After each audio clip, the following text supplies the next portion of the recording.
Hello everyone and welcome back to another video. So today we are going to test 2021.4.18. Now it's been a while since I've done this test because basically it has been raining the entire time here in Belgium. But now we got some better weather, and let's see if compared to a few updates ago we actually have some improvement somewhere.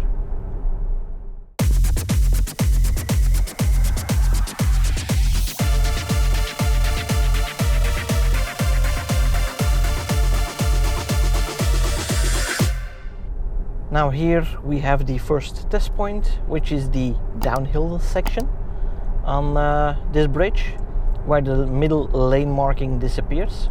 Sometimes it goes a little bit to the left, hunting for the middle of that road, but let's see what it does today. Yep, it is immediately hunting for that middle. This has been on and off between updates. It has been very consistent within a specific update, but one update it goes straight on, the next update it doesn't, and it hunts for the middle. So that is very weird that it is so volatile between updates but so consistent within an update. Alright, the infamous S-curve. Now all it needs to do here is to slow down before the curve to comply with the UNECE regulations. But will it do that? The past several updates hasn't done it. So will it do it in this one?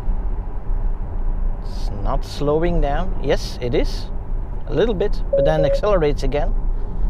Stays barely within the lane markings.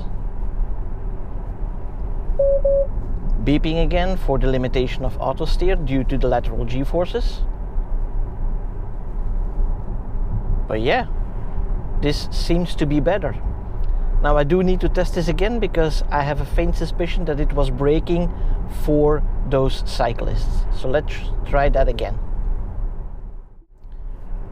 Right, second run. No cyclists in view. Let's see if it reacts exactly the same. It was braking very briefly, but I also got the impression that it was keeping higher speeds throughout the turn. Let's see, does it brake? Yes, it brakes. Oh, but it's braking for that car. Okay, that's a big phantom brake here. A big one. Yeah. So I'd say definitely not good.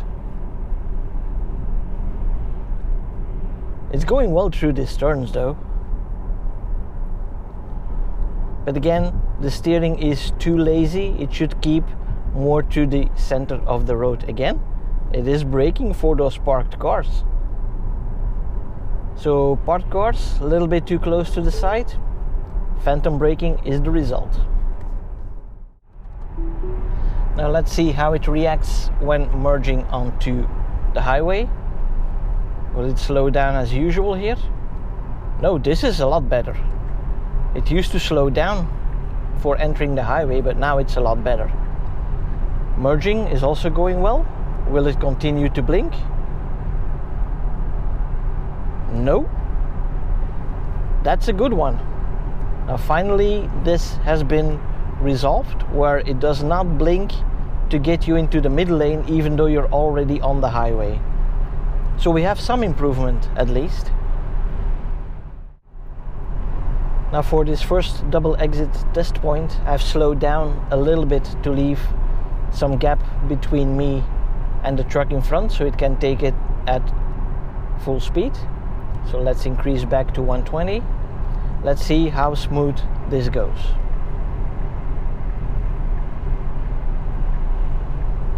Yep, that's with the secondary steering correction. And let's see if it does the same steering correction here at the second exit point.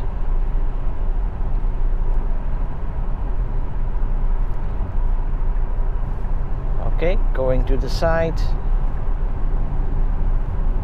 Very slightly, but it was more on the first exit point. Oh, really braking hard already, slowing down for the traffic light. coming up to our second double exit test point, where it's been, I don't know, several months at least since it was able to take that second part of the exit. Let's see if we can do it with this update. Now there is a car behind me. It's rather busy on the road, even for a holiday right now. The car is slowing down sooner here. Not enough. Again, going to the outside instead of turning in sooner. So that whole lazy steering is something that Tesla should really fix. But let's see if it takes this second exit. It is going to the right, I was saying, but it's just for the turn. Will it go to the right? Yes. And now it's beeping that auto steer is aborting, but it did put me in the right lane. Usually it was going about midway through the exit and then just jerked me into the main road again and aborting in that way. Now at least it got me in the right lane before aborting. It's a little bit different. I don't say it's an improvement, but it's a little bit different. And of course we have our final test point, which is this part where the lane markings disappear altogether, and we have a parking area which is somewhere in the middle of the road, or a little bit in the middle of the road. That was close. Now it's hunting for the middle, immediately going to the right, so that's good. Staying on the correct side of the road, slowing down for the intersection here. And we have to stop because they have a right of way. Now it doesn't detect those cyclists properly, apparently, only when they were going past me. That is weird, because usually the cyclists are depicted correctly. Only at higher speeds it has a little bit more difficulty, but yeah.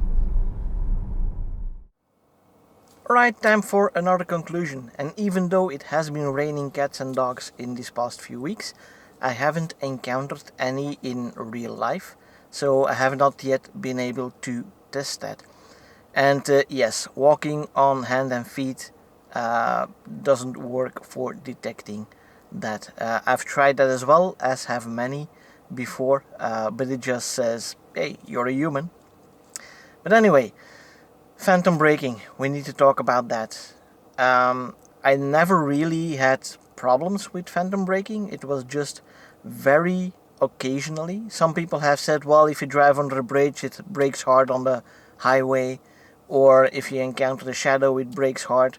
I've rarely had problems with that in my car specifically, but as of lately, and especially with this update now, we saw it earlier that it was braking for a parked car. I've had that happening several updates ago, like over a year ago. I had that happening as soon as the car was parked with a wheel on the line, which was just adjacent to the road. But yeah, as of lately, the last couple of updates, I did have some additional phantom braking, in the sense that not for parked cars, but when you're driving on a road without dividers or without lane markings, then if a car crosses you from the other side, there's no problem.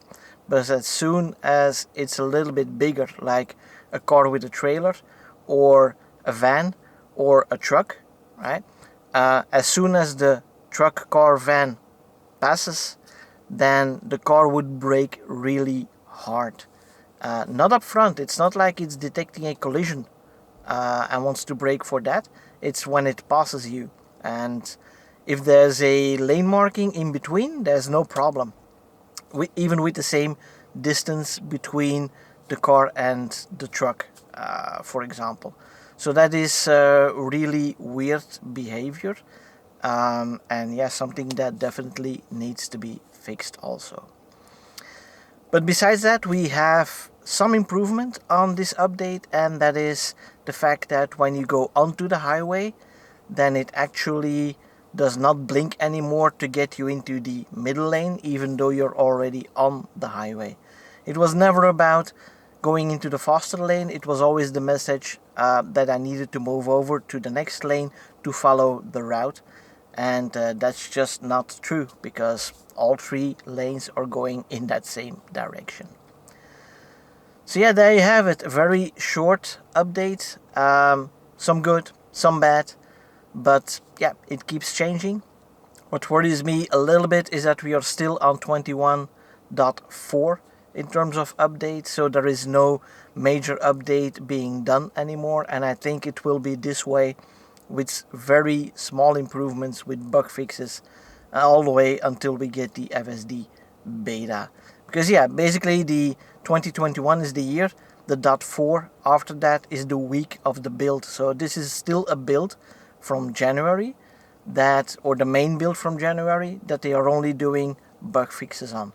Right now we should be at something like 2021.12 or 16 even.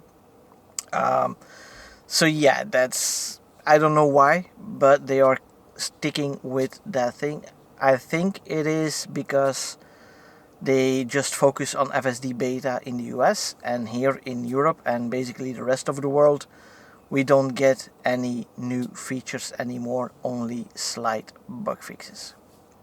So yeah, as usual, if you like the video, please give it a thumbs up, and don't forget to subscribe to the channel, and make sure you click that little bell icon so you don't miss out on any new videos. And for now, thanks for watching. See you guys in the next one. Bye bye.